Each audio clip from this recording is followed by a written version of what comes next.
Assalamualaikum warahmatullahi wabarakatuh.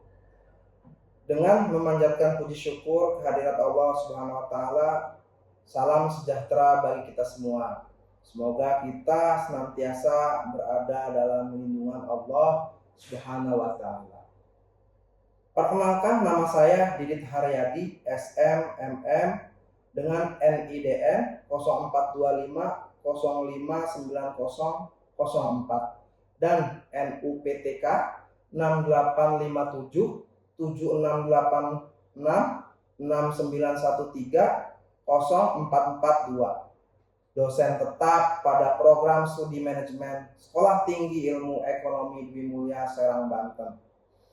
Saat ini saya sedang mengikuti sertifikasi dosen gelombang 1 tahun 2025 yang diselenggarakan oleh Kemendikti-Saintek.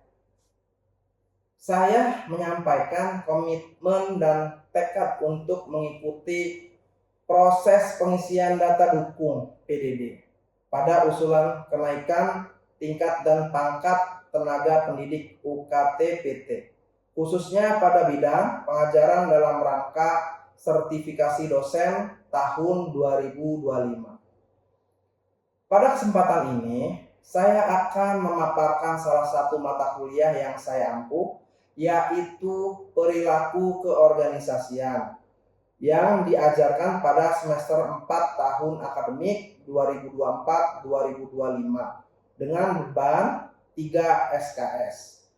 Mata kuliah ini merupakan mata kuliah wajib. Perkuliahan dilaksanakan selama 16 kali pertemuan tatap muka, termasuk ujian tengah semester dan ujian akhir semester. Dalam proses pembelajaran, saya mengimplementasikan pendekatan konstruktivisme yang berfokus pada peran aktif mahasiswa dalam membangun pengetahuan melalui pengalaman belajar yang bermakna. Oleh karena itu, mahasiswa saya libatkan secara aktif dalam diskusi, eksperimen sederhana, studi kasus, serta proyek berbasis masalah atau bisa disebut juga dengan problem based project. Pendekatan ini bertujuan agar mahasiswa dapat mengaitkan konsep-konsep organisasi dengan kehidupan nyata pada perusahaan maupun organisasi, sehingga pemahaman mereka menjadi lebih konstekstual dan mendalam. Untuk mendukung proses pembelajaran, saya menggunakan berbagai metode pembelajaran aktif, seperti yang pertama, konstekstual teaching and learning. Yang kedua, ceramah interaktif. Yang ketiga, presentasi dan umpan balik. Yang keempat, cooperative learning atau disebut juga dengan diskusi kelompok. Kombinasi keempat metode tersebut memungkinkan terciptanya suasana belajar yang aktif, kolaboratif, dan aplikatif. Komponen penilaian dalam mata kuliah ini dirancang untuk mengukur pemahaman konseptual dan keterampilan aplikatif mahasiswa.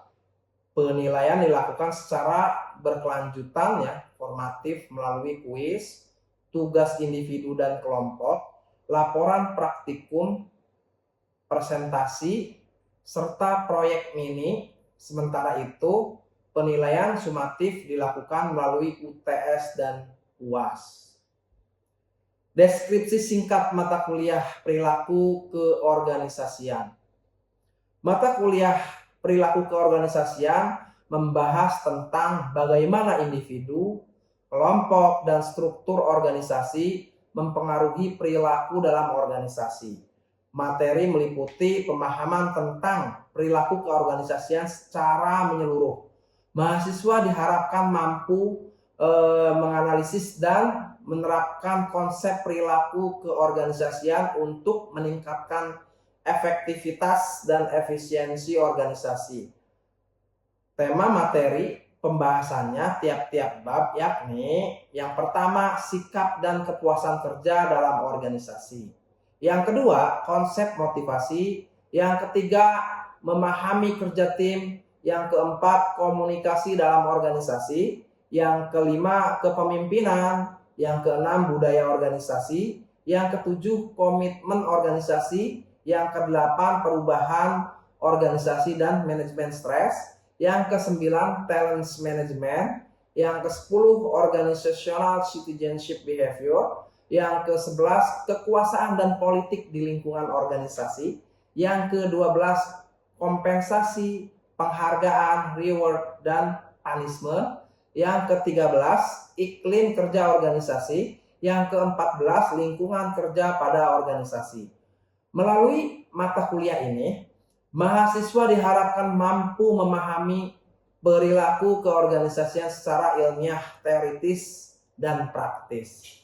Untuk capaian pembelajaran lulusan dengan harapan dapat yang pertama, menjunjung tinggi nilai kemanusiaan dalam menjalankan tugas berdasarkan agama, moral, dan etika. Kemudian yang kedua, berkontribusi dalam peningkatan mutu kehidupan bermasyarakat, berbangsa, bernegara, dan kemajuan peradaban berdasarkan Pancasila. Yang ketiga, menghargai keanekaragaman budaya, pandangan agama, dan kepercayaan, serta pendapat atau temuan orisinal orang lain. Keempat, bekerja sama dan memiliki kepekaan sosial serta kepedulian terhadap masyarakat dan lingkungan. Yang kelima, taat hukum dan disiplin dalam kehidupan bermasyarakat dan bernegara.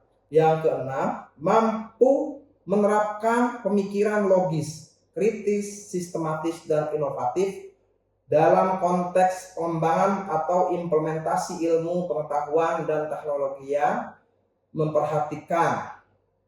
Kemudian yang ketujuh, mampu mengambil keputusan secara tepat dalam konteks penyelesaian masalah di bidang keahliannya berdasarkan hasil analisis informasi dan data. Kemudian yang kedelapan, mampu menganalisis konsep teori bidang sumber daya manusia. Yang kesembilan, mampu membandingkan konsep teori pada bidang sumber daya manusia. Yang ke-10, mampu menganalisis konsep teoritis bidang sumber daya manusia secara mendalam dan terintegrasi. Yang 11, mampu menganalisis metode dalam menilai dan mengevaluasi karyawan. Ke-12, mampu membandingkan metode dalam menilai dan mengevaluasi karyawan serta menguasai konsep manajemen dalam bidang sumber daya manusia dalam rangka mengelola pengelolaan tim kerjanya. Yang ke-13, mampu memproyeksikan struktur organisasi sesuai kebutuhan. Yang ke-14, mampu menganalisis uraian pekerjaan untuk setiap tenaga kerjanya. Yang ke-15, mampu menganalisis prosedur kerja untuk setiap tugas. Yang ke-16, mampu mengaplikasikan konsep teori bidang sumber daya manusia. Yang ke-17, mampu memilih konsep teori bidang sumber daya manusia. Ke-18, mampu mengaplikasikan konsep teoritis bidang sumber daya manusia secara mendalam dan terintegrasi pada aktivitas sumber daya manusia. Yang ke-19, mampu mengevaluasi dan memberikan rekomendasi strategis pada manajemen organisasi untuk mengidentifikasi potensi risiko dan melakukan mitigasi risiko di bidang sumber daya manusia. Yang ke-20, mampu memilih manajemen sumber daya manusia dan memfasilitasi tim manajemen untuk memastikan kebijakan manajemen sumber daya manusia organisasi dilaksanakan secara efektif, konsisten, sesuai dengan pedoman dan sumber daya yang telah ditetapkan. Yang ke-21, mampu menyusun struktur organisasi sesuai kebutuhan. Yang ke-22, mampu menguraikan pekerjaan untuk setiap tenaga kerja. Yang ke-23, mampu membuat prosedur kerja untuk setiap tugas. Ke-24, mampu mengaplikasikan kemampuan mendengar, berbicara, membaca, dan menulis bahasa Indonesia dan bahasa asing dengan fasih dan akurat untuk berbagai tujuan. Untuk capaian pembelajaran mata kuliah CPMK, pada akhir perkuliahan mahasiswa akan mampu memahami tentang manusia dalam konteks organisasi, baik sebagai individu maupun sebagai bagian dari kelompok.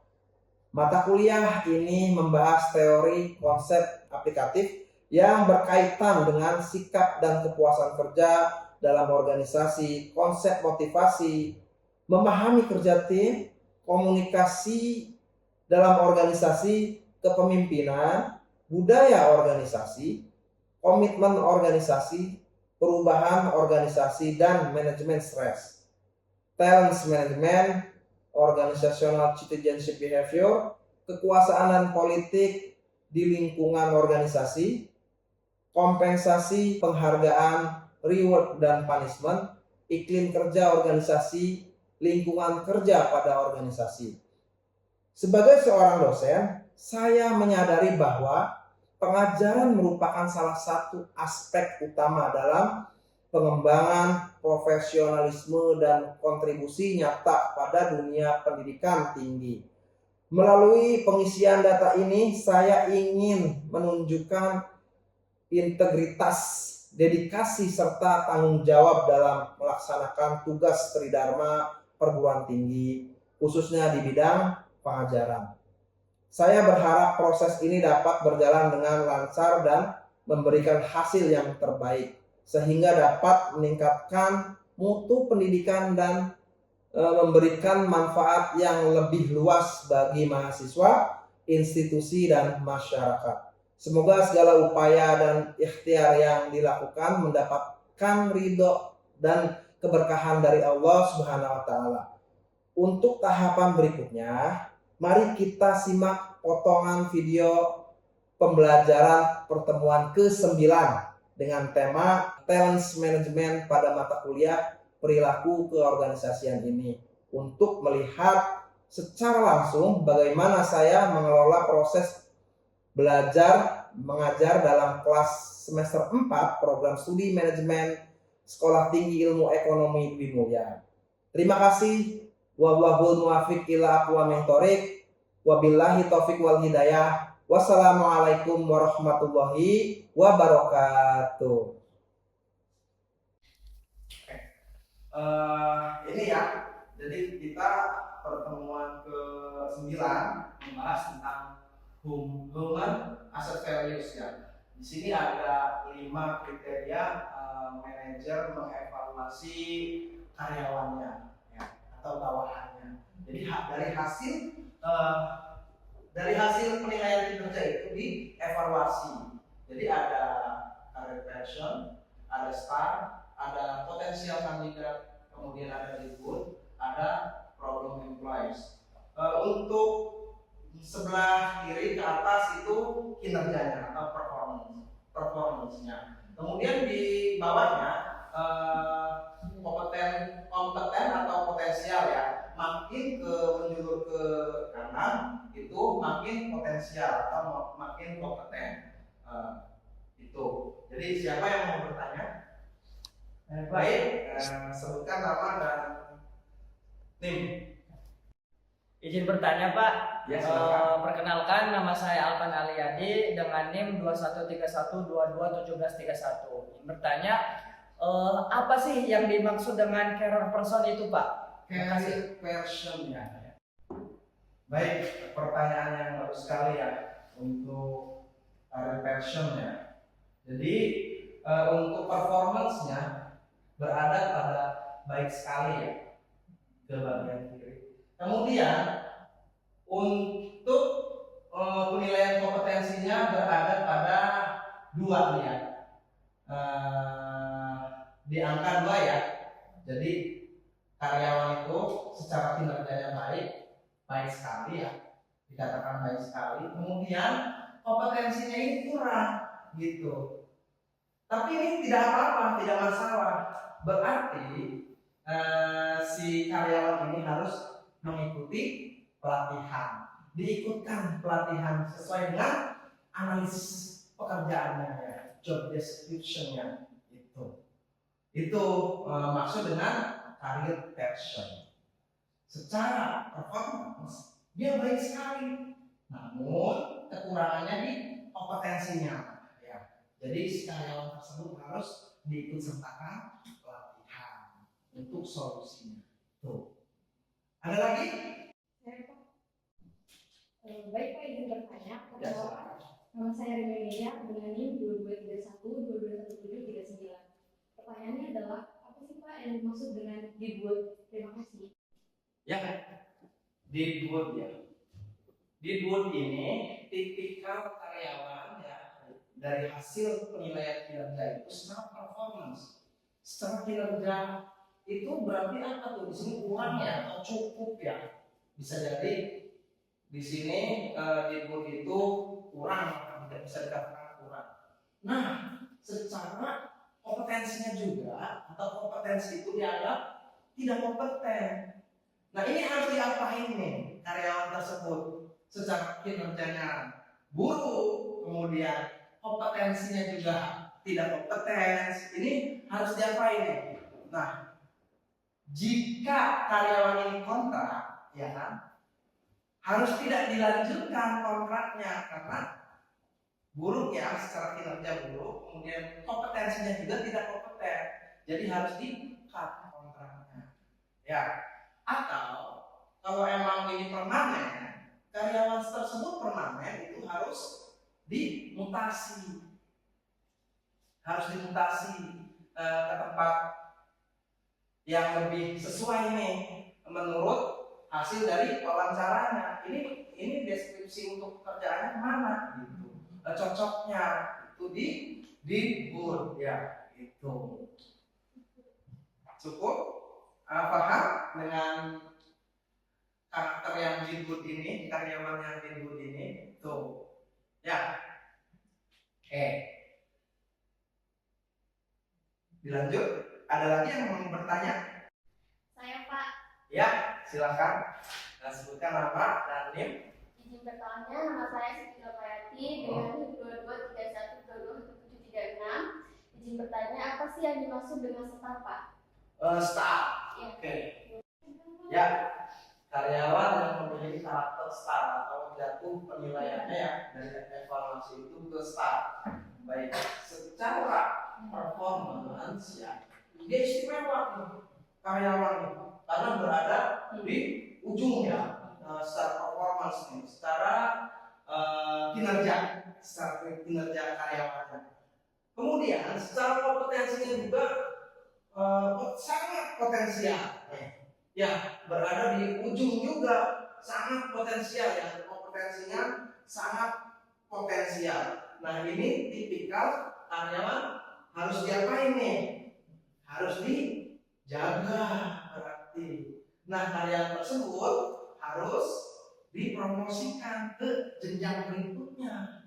Itu harus diperhatikan secara kompensasinya, kemudian dipromosikan golongannya, karena ini jarang sekali nih karyawan tersebut memiliki kunci ya, memegang kunci, artinya harus dipromosikan karyawan tersebut secara performance dia sangat baik sekali, kemudian secara kompetensinya pun sangat potensial, supaya intention to live-nya rendah ya, rasa ingin berpindah ke tempat yang lain itu rendah, kemudian turnover-nya juga rendah, ingin keluar, rasa ingin keluar juga rendah. Ini harus diperhatikan nih, karyawan yang demikian nih harus diperhatikan karena ini menunjang untuk perusahaan ya, sangat jarang juga karyawan tersebut itu salah satu aset perusahaan juga nih gitu. Oke, ada lagi yang ditanyakan? Pak. Ya, silakan. Izin bertanya, saya Malia dengan NIM 2231-2017. Apa yang dimaksud dengan problem employee ini, Pak? Terima kasih. Oke. Problem employees ya. Di sini dengan values problem employees ya. Secara performance dia biasa-biasa saja ya. Secara performance si karyawan ini biasa-biasa saja ya kan. Cukuplah ya. Namun secara kompetensinya sebenarnya dia bagus. Berada pada ujung ya, sangat potensial. Biasanya karyawan yang seperti ini nih memiliki masalah. Ini harus diapain? Nih, karyawan tersebut nih harus diapain ya kan? Ini harus di coaching dan konseling. Bisa dipanggil atau diajak ngobrol dulu. Atau diundang makan tuh berdua saja, jangan melibatkan sama orang lain. Dipanggil ya kan, dia diundang makan. Biasanya sebelum ditanya juga karyawan tersebut ngomong duluan biasanya tuh. Ini pengalaman saya juga waktu dulu ya, di salah satu perusahaan saya menjabat sebagai diamanati sebagai manajer ya, sebagai manajer. Jadi ada tipikal karyawan yang demikian itu gitu. Jadi secara performance-nya dia cukup ya kan, namun dia memiliki kompetensi yang bagus. Nah, karyawan tersebut ternyata punya masalah ya. Jadi dia targetnya itu kurang, secara kinerjanya itu tidak target tuh ada beberapa minggu. Nah, ketika saya panggil, saya ajak makan, bareng yang saya traktir, ngomong punya masalah pribadi gitu. Nah, karyawan tersebut harus dimotivasi, masukkan motivasi ya kan, supaya bagus lagi gitu, supaya kembali semangatnya itu kembali normal gitu. Jadi harus dimotivasi gitu. Anwar, dari sini paham ya? Paham. Baik, mungkin itu saja sih pertemuan saat ini ya. Saya membahas tentang human asset values ya, dari tema talent management atau manajemen talenta. Itu saja ya. Terima kasih. Wabillahi taufiq wal hidayah. Wassalamualaikum warahmatullahi wabarakatuh. Waalaikumsalam warahmatullahi wabarakatuh.